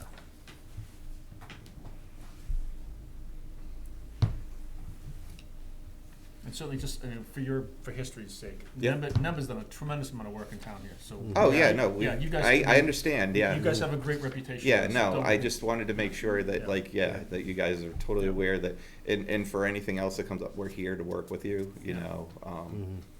It just, it's unfortunate that there are a few bad apples, you know, and that's what we have to deal with, you know, so, but we've got a great following, and, you know, like, we met with, like, our chapter leadership group, you know, it's like, Yeah. you know, we've got to do our due diligence because we kind of owe our members, you know, like if they're asking us questions, then we want to try Right. to give them answers as well, you know. And it's great that they want to be responsible, you know. But if there's no message that needs to be delivered at this point, then, you know, all we can do is kind of leave it status quo, you know. We know that there is that private property issue. We've asked people to be respectful of that, you know, until such time that we can make contact and find out, you know, what the concern there is. Because the interaction that the person had with the landowner was, it sounded like they just wanted to talk about the situation. Like, it wasn't like, don't come on my land, don't whatever, like, you know, just, you know, I want to speak to someone who's in charge of the trails, you know, Yeah. and, you know, Well, we could- you know, obviously, you've already reached out to them once and Mhm. tried to contact them. If they contact you, feel free to tell them you're working with the Conservation Commission. Sure. And we can certainly pursue it from our side too, to try to reach out to them. Okay, Just make so, sure should I continue to try to make? Yeah, go or- ahead. I mean, Okay, it's- that's yeah, fine. you're right. You know, Yeah. you can call them when you want. Yeah, And I guess I could re-engage with community development, just see where Yeah, we should. that transfer we- left off. Yeah, we can obviously reach out to the landowner too, just say, hey, this is, we're aware, Mm-hmm. you know, and, you know, record the concerns and make sure that we're, at least just know, that, let them know we're aware. Mm-hmm. And it is 28 acres. Yeah. It's in a really good spot. It's probably, yeah, I mean, Probably I can owe it tell to- you that, like, for trails that weren't supposed to be there, they're very Yeah. challenging and very user-friendly, you know, but at the same time, very enjoyable. You know, there's some people, you know, we have some trail builders in Nashua that they've done the same thing, where take a small piece of land and just like build these like they call them intestinal type Yep. trails, and they just wrap inside each other, and that's what, you know, was done there. Now I personally haven't ridden there in quite some time, because like when things were like, you know, once Matt told me that things were questionable there, I'm like, I have to lead by example. So I told them I would not ride there any longer. But, you know, people are free to make their own decisions on what they're gonna do, you know, so. Alright. well, we've got to, I guess that's my question. I mean, we know folks are riding there, right? mm-hmm. I mean, are they doing it with the Conservation Commission's blessing No, or no? no, they're not, we've not made any trails there, we've not, Yeah, there's a bridge So what's the there. process to get to that point? How do we make it legitimate for these guys to ride on that piece of property? What would the commission like to see? Is it a subcommittee formed? Is that necessary or? the trouble is, there's already trails there, Mm-hmm. so we need to map them, We have to give them proper access. and we have to get them access. You have to That's get the a- big problem, yeah. right? Right, you can't be going across private property to access it. So we'd have to have a map of it. So it's a matter of, you know, walking the trails with a GPS. But the map has to include an access point that doesn't cross private property. Yeah. Well, yeah, I mean. Or come up- if you have an agreement with the landowner, is Yeah, that there's, okay? there's gotta be Mhm. Okay. some access point. Yeah. That's legitimate. I guess that's what I would like to see. I mean, Mhm. you know, legitimately, they came here with a concern, you know, what's the path forward to getting resolution? Understand, ideally, it would be to go after the 28 acres and Mhm. do that, but obviously, that's gonna take a while. Right. Do we say, well, you can't ride bikes on this property until, you know, 2 years from now when we get this resolved, if it's resolved in 2 Mhm. years? Or do we figure out a interim solution that gets them access to the property? Work to Mhm. form a subcommittee and go from there. I just would hate to see, Yeah. say, well, no, we're gonna maintain status quo until we get this 28 acres Mhm. figured out. Yeah, we'll have to, Yeah, we need Look into to kind of figure out another access point and start mapping. Who's even the right person to? That's the Tim- trouble, is we have to kind of figure out where we can do it. Because the only place that we have access to right now is a little tiny section right along Amherst Road. And then you got, you know, then, as he said, the rest of it's way down Amherst Road, and there's no parking. You can't have people park on the side of the road. So the only place is people parking up in the Horse Hill lot, Mm-hmm. and, you know, going down the half mile there, whatever. Yeah, and that's what the bikers been doing. Yeah, you that's what I'm know. saying. I mean, I know that Yeah. access point across from Farm Road. I mean, Yeah. could we move it? Yeah, we could move it back, Mhm. and we could get it onto where our property connects for the most part, Mhm. and Yeah. probably alleviate some of the problem. But if it's, again, like Now, you said, has the commission heard any concerns of the bikers like riding on the road or anything? Because no, yeah, well, that's good. Yeah. I mean, I've got some really good members that live local. One's a retired Merrimack cop, and you know, they Mhm. like, because as soon as I get these reports of like, Yeah. you know, hey, there's a new sign up that says private property, you know, just call them. I'm like, hey, can you go check this Yeah. out? And Mhm. and then they're like, oh no, it's the same sign that's been there, and you know. Yeah, and our only concern too is, and whoever, you know, there were obviously new trails cut there, and there was a new bridge put in there, and we don't Mhm. know who did it. and it's on our property, and, you know. Yeah, Matt told me that he had provided that information to you guys in the past. So I don't know what that information is, but he told me that he gave that information to you guys. So I guess, what does it take to allow people to use that property? Do we just need a keep out sign or a private property sign up where the private property was? And a trailhead sign? I think if two or three of us got together, we could walk the property and kind of get a basic plan to present, like some basic trails, a small parking area, whatnot, just to designate the basics, and when a subcommittee eventually comes along, hand it off to them, just to, you know, prevent people from just making trails wherever. Is that where we go? Trails are pretty much there. Yeah, the Trails trails are are there. Yeah, there's, I would say, and I don't have the exact numbers, but I wanted to try to be prepared Access. for any questions.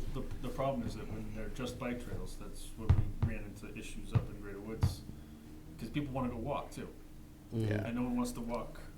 They're not gonna wanna walk, like, Yeah, so- there's one so- trail that goes through the middle, All the trails can't be And all just bike trails. and it's like 3.8 miles Yeah. of, like, twist. Yeah. I mean, the property I was at just this weekend up in Maine, they were multi-use trails, and they had signs Mhm. saying multi-use trails, Right. you know, watch your speed, Yeah. because there could be a dog walker on Mhm. around the corner. Yeah, there's definitely some trails there that are, I'd say the ones that go around the perimeter and stuff that, like, people would wanna walk. I mean, we've, you know, when I rode there, like, back in, like, the early winter, you know, before Matt had spoken with me about the property, even, you know, even in the wintertime, there would be like a few people out there snowshoeing. Cause the locals know the property. Like, I even, like, one of the guys that's part of our club that rides, he's also like, I used to hunt there years ago, you know? So, like, the locals have used the property before. I'm not sure, like, when the trails got built and whatnot, but, like, it seems like they were, like, under wraps for quite some time. Like, you know, they're kinda, like, just not talked about, and then all Well, it of a was sudden. private property for a long time. Oh, it was? Yeah, I Yeah. mean, it's not always been ours, I see. so. You know, one of the things that I heard when we were reviewing chapter 111 was, you know, especially talking about ATVs, they gotta be willing to help maintain. And so maybe that's where this falls in, is maybe if we had some volunteers that would, whatever the tasks are until you guys are satisfied, Oh, yeah. go map the property or whatever. Hey, when we get these things done, then, you know, we'll be happy to sanction. And maybe that's what it is I'd say pay to play, but in this case, work to play, you know? Go do those initial steps, walk the property or whatever needs to be done, and once, you know, we could establish what the trail system currently is, then maybe then we can say, hey, this is open to bikers or whatever, multi-use or whatever the Conservation Commission deems appropriate. We're gonna have to talk to that landowner, Yeah. either that or move the access point off their property. Because that's, you know, you can't. Yeah. That's you don't, people aren't gonna walk down there, it's only gonna be bikers. I suppose people will walk down Amherst Road a little bit, but I wouldn't. Yeah, I mean, it's not Well, that the far, walkers but, would be yeah. the people from that development, right? Fast movers Yeah. there. Yeah, now, But that means. But they all have their own Yeah, but access. that means they're making their own trails, which is exactly what we wanna get away from. Mhm. You know, that's exactly the problem we had up in Greater Woods on the backside of. oh, really, yeah. Do we vote to table this with the action to go talk to the landowner? I don't think we need to table anything, I mean, we need a path forward. Yeah. I mean, do we need?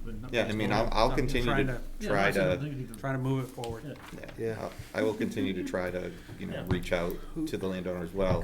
Can we start with community development, find out where that stands? Yeah. And we'll see if we can reach out to the landowner, and Yeah. Now, when you guys go about trying to reach out to the landowner, how do you go about it? I look up the tax map and then get the phone number. There's a phone number on the tax map? Well, I can go down there. Oh, well, you can get it, can okay. get it. Well, see, I can't, so I looked up on GIS and then that's how I got the person's name and address, and then just send a letter, because I don't have the phone number. If I had the phone number, I could make a call, you know, but.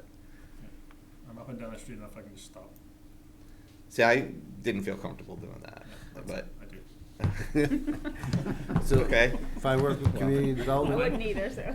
Well, no, I mean, it's just. Yeah, but You just, guys- let's find out, Yeah. let's find out where that stands, okay. and then we'd have to find out what we can do about easements, because Mhm. that's gonna be the only way to generate kind of parking or access point. Mm-hmm. Yeah, well, us getting that land, was there any deal or remediation in the plan that we were to get that, you know, because Oh, they yeah, were it was- we disturbing were- this? I mean, there No, I could mean, be. it was, I forget how we had it set up, I mean, it was. I know, I'm trying to Time of remember. that. The developer wrote it into their plans that, you know, Yeah. at the conclusion of the project, it was gonna be deeded off to us, and I think there was some issue with the recording of the deeds, I'm not sure what happened. Mhm. I don't really remember, Mm-hmm. or I don't really know what happened, but something. But it fell wasn't apart. like they're disturbing No, I wetlands, don't and think, this is I don't part think it of. was anything malicious, I think it was just someone made a Yeah. mistake in how they labeled something, and it messed up the path forward. So typically with, you know, if they're putting in streets and drainage and things like that, there'll be a bond that's held on that. Has that been released as, I mean, that's a question to ask community development. But Andy, to your point too, if there's anything that we can do as an organization to help, you know, with this, we're more than willing to, you know, put in work as well. And you But guys You guys are have, great. you guys have always been that Yeah. way. so Yeah. it's- You could make a know, subcommittee with just members. I mean, we most likely could, I mean, I'm not a like, do you have to be a Merrimack resident? Say I'm not a Merrimack resident, so. Well, you could be an alternate. Okay. Does your organization have a trail map now? Of Fields Farm? Have a map of where those trails are? There's, I Probably mean, it's- there wouldn't it's be a the- map, I could go on Trail Forks and pull like a there's- screenshot of that. There's a couple, there's I have another, Trail Force. Trail Forks and Strava, Strava, that's the one I was thinking. yeah, I have both. yeah. I mean, and But there's, it- it's just, there's just a lot of intestinal stuff, pretty much. There's one trail on there, like, and that's the other thing, and this is just semantic stuff I'm asking for, because I'm new and I want to ask the questions, but I've run into issue, we deal with the state at Bearbrook State Park, you know, and we had gotten some permission, we put in some trails, and then we named them, and then they came back with, well, no, we have naming rights, you know, so we're changing those names. Whoever it was that like put in these trails, like came up with some like bizarre names that had to do with some TV show, you know, so that would be a question as we move forward, if, you know, you're going to allow the use in the trails there, like, you know, would you want to name them? And, you know, so I don't know how you guys handle that stuff, but, yeah. It had to do with some TV show or book series or something, yeah. Is that there? Yeah, I know, it Oh. becomes ridiculous sometimes. yeah, that's the thing, that's Yeah, exactly what. I mean, you gotta be able to walk the property too. Yeah, because if not, then if there's trails like this, then, oh my gosh. I mean, walkers are just gonna make their own trails, and then it's just Right, gonna be that's one a- big And trail. Yeah, it's I exactly- know, Slice. I've heard from a hunter, I mean, I love Nimba and I love. Oh, yeah, no. hiking, But I've heard from a hunter in Greater Woods saying that he can't really go out hunting anymore because the areas he used to hunt, the mountain biking trails take up so much real estate. You know, instead of just going around like this, they're taking all that real estate. And he has like no place to go without hitting a trail, you know? Yeah, it's the So it's nature. something that we need to be conscious of. Oh, right, no, Yeah. absolutely. I mean, and if there's, you know, like, we're on the same page, we realize that these were put in without your permission, you know, so like if, as things move forward, there needs to be, some sort of, like, some trails need to be closed down and, whatever, like, obviously, the bikers wouldn't want that, but we also realize that, like, we're not the only users, so, just need to, keep an open conversation about it. Yeah. Well, I'll ask about the transfer. It sounds like Gage is gonna try to make contacts with the landowner. Yep. You wanna, put a feeler out and see if the Horse Hills Subcommittee has an interest in the, Adopt Fields Farm program? So like, take over, like, I call it just branch out. we'll see, we have a meeting on the I think it's the 29th. Mark 29th, just yeah. emailed me. He said we had to change it, because I'll be going to that meeting as well. Okay.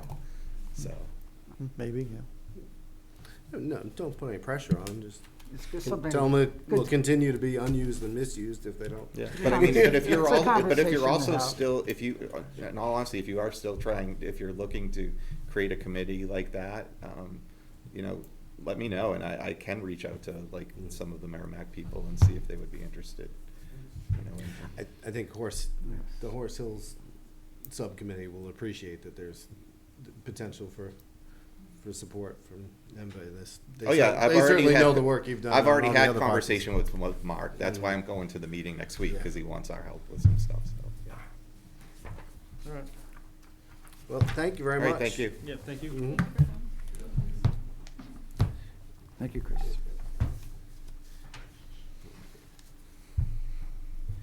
All right,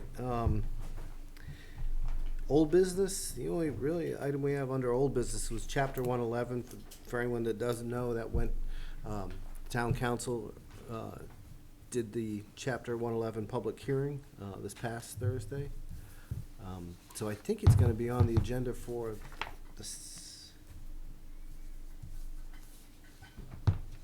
whenever the next meeting is.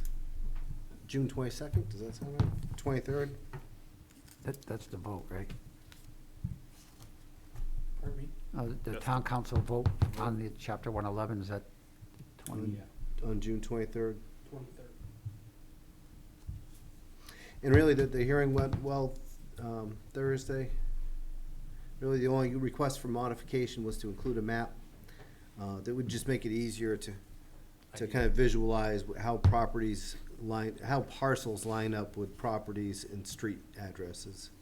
And it sounded like that was something community development was gonna put together, or the town manager. Yeah, move the description of the properties to an appendix. That way, if there's a property added in the future, we don't have to amend the ordinance. We just add the Right. property to the appendix. Right. Saves us from having to go through the public hearing and.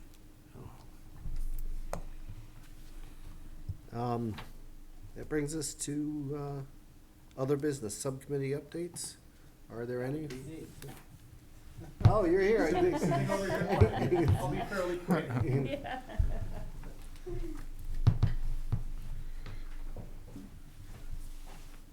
Green light is on. My name is Andrew Duane from 10 Dwyer Street, here speaking for the Wildcat Falls Subcommittee. First off, I was interested in the mention of the town council looking at accessible trails. That is actually a topic that the Wildcat Falls Subcommittee took up at one point, because a significant portion of some of our trails are actually accessible. You could easily get a wheelchair down them, even a regular wheelchair. But you're right, there are a couple of spots that sort of prevent access to a lot of those trails. And we've looked at and discarded some ideas for trying to fix those particular sections, and just, it would turn it all into roads, which is not really fitting. I think the town manager came to the same conclusion. Excellent. So I'm here with some more details on the proposed North Loop Bridge replacement. Thanks to Matt Karen, I went to examine the Greater Wood Bridge off BB Lane and took some detailed measurements and took some construction notes, and have designed an improved and hopefully more reliable bridge for the North Loop Trail, and done some cost estimates for it. So I guess I should have made more of these. I'm happy to pass it around if you guys would like to look at it. It's pretty straightforward. So I guess what we'd be looking for is, like we did last time, an approval for a budget not to exceed. And it looks like if we replace the 16-foot bridge, which is what the current bridge is, the total comes to about $340. Granted, lumber prices are very flexible these days. A couple of measurements have indicated that we can actually put a 12-foot bridge in, and I think we put in 16 only because that's what Reed's Ferry Lumber sent us for girders, was the 16-foot girder, and that comes down to $222. So would it be appropriate Are you to? spanning, that's not spanning, that's spanning water, Spanning water, yes. and the 16 is too long? Yeah, it actually extends about 3 feet on one side and about 5 feet on the other side onto flat ground, and there's really no need for it to do that. So with a 12-foot bridge, we'd still have about 2 feet or 3 feet of solid ground on each side. Sounds good. So I will, we're going out on Friday as a subcommittee, and I guess to meet Michael there, and we'll take a look at the bridge, and if I can get agreement that 12-foot seems reasonable, we'll do that. But what would the process be for getting the as approved, or Ideally, not we to would- exceed? Ideally, when were you looking at doing this? Sometime this summer, we're going to arrange with the Michael Overm Foundation, who helps us with a lot of our projects, and we'll get some volunteers, and we'll spend an afternoon and put the new bridge in. Are you trying to build it before the 27th of the month, which is our next meeting? No. So then can I get that piece of paper from you? Absolutely. I'll put it on Pass that our down. agenda for the 27th. This will be in the packet. We'll make a motion. I actually found a minor mistake, which I filled in with pen. If you'd like, I can email an Nope, updated this is good enough for- copy. If you could, I mean, you can go on to like Home Depot or Reed's Ferry or whatever, and you can just give them your list, and they'll give you. Yep, so those are the prices from Lowe's. And last time we went to Reed's Ferry because they were very good. They delivered right to the site Right. for free. Yeah. So I'll present them with this parts list once we've decided on 12 versus 16 feet. Yeah, I mean, and get them to do one. As long as we know the value's not, if this is gonna be about the value, we can say not to exceed, but if it's Yeah. gonna change, just let us know. So we- You know, lumber is Yeah. very hard to price accurately Yeah. these days. I know. Mhm. But there's not really a whole lot, so, if we tacked on even 50%, it would be not to exceed $300. Yeah. And, this is not a large amount of money. All right, I've got this. We'll go on our next agenda. We'll make a motion. For the We'll vote it. 27th, 27th. that's Monday, Tuesday? It's, yeah, Monday, 2 weeks from Mondays. tonight. All right, My only question would be if you think that you're gonna need a 16 in the future, because it's predicted that we're gonna get wetter and more water going on, I don't know how soon, Yeah. but, I'm not familiar with where this is. Yeah. So if there's no chance that it's gonna expand, then. so there's not. It's actually a constructed drainage culvert from the retention pond, and it's a straight channel that's several feet deep, and the water is significantly down in the bottom of it. Oh, So okay. we'd have to have a 1,000-year flood to exceed that. And even then, I'm not sure it would, Yeah. because the retention pond holds all the water, and there's a sluice gate that releases it into there. Oh, okay. So, the question would be if the ground on the other side, on each side, is stable enough without having a 4 or 5 foot overhang. Good, thank you. Thank you very much. Thank you. That was it. Thank you for your patience. Oh, I learned some good things. I own a BMW, I'm most looking for new shops. And neither one of you are gonna hurt our feelings if you wanna leave now. Yeah. Yeah. Thanks. Just let me know if there's anything I can do for you. Yep, thank you. All right, for Scalar, we meet tomorrow at 6:30 at Scalar. We use the picnic area for our meeting. We'll be discussing invasive management plan. That's kind of a important thing. Probably not gonna be able to control the bittersweet, but there's others like multiflora rose and barberry and knotweed that we can take a crack at. We'll talk about the rock placement, which is the boulders. We'll figure out a plan for that and hopefully present it on Monday. The kiosk placement, we'll talk about that. And we'll put off the bridge ramp repair that we planned, because we won't have the materials. Other than that, we are having a bit of a problem with the off-roaders going around the rocks, using the beach and rutting up the beach. It's causing quite a bit of damage on the You notify the police? trails. No. You need to notify the police. Mhm. We don't have enforcement, I mean, that's all we can do is notify, tell Tim Thompson, so he records it and he notifies the police. So maybe we should put in a report and they'll send a car down there, hopefully. Yeah. There was a couple kids tossing our signs in the river for a second time. I don't know if it was them doing it a second time, but so they're back where they're supposed to be, kind of. Well, that's about it. Okay. Yeah, again, if we make them aware of it. Yep. Even passive patrolling can, they're not gonna stake the place out, but passive patrolling could curb some of those behaviors. Anyone else, subcommittee updates? Yep, so we met, the Greater Wood Subcommittee met on the 8th. Unfortunately, there was a couple graduations and things going on, so we ended up not with enough people to have a real official meeting, so we unofficially decided that we're gonna do our workday on the 9th of July. So that's gonna be the work was supposed to happen early this month, but we couldn't get all this stuff bought in time. So we made all the purchases for the repairs for the outdoor classroom, for the new bridge, and for the balusters. Most of that hardware is in my yard now. And we're gonna put it in the roof. We couldn't get the roof material in time for the wedding, so I just kinda taped the piece I had back up in place. There's a big hole up there. So, yeah, the skylight. Skylight. There's a skylight in but, so yeah, when that stuff comes in, that's gonna also be in my yard eventually, I guess, so. But, yeah, so, that's it. The 9th of July, be a work day. Is that a Saturday?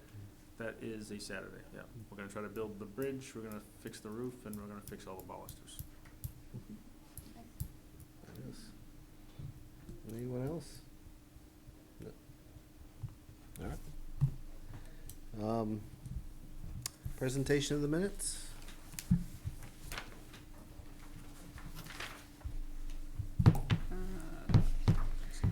Motion, it's motion to accept the May 23rd Conservation Commission meeting minutes with the following updates. Motion by Cindy, second by Gage. Yep, and you don't have to write these down, Steve, I have them You do? Okay. typed up that I can send, yeah. So, and I don't have much, I mean, Stephanie does a great job. On page 1, under the members of the commission present, I think Gage Perry and Eric Starr got left off. You guys were here. Wow. That's impressive. So.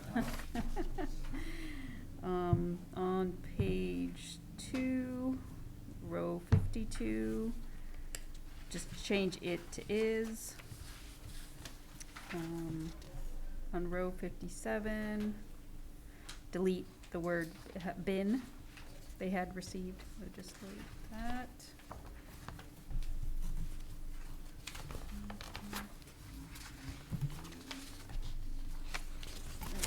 On page 6, row 193, it looks like the balusters, it needs to be changed, just correct the spelling of that. It's on the previous page and is correct. I had to look it up to make sure, because I wasn't sure.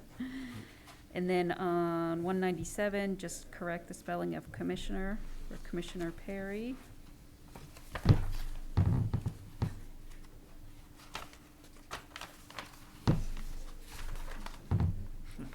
It's the French version. And, yeah, and that's all I had. No. Anybody? Anyone else?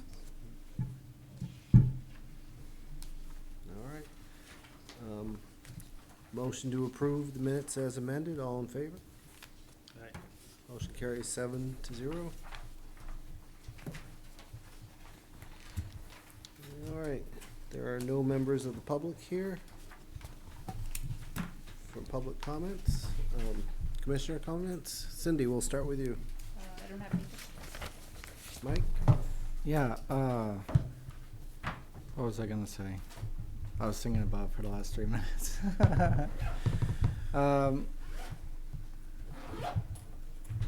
Never mind.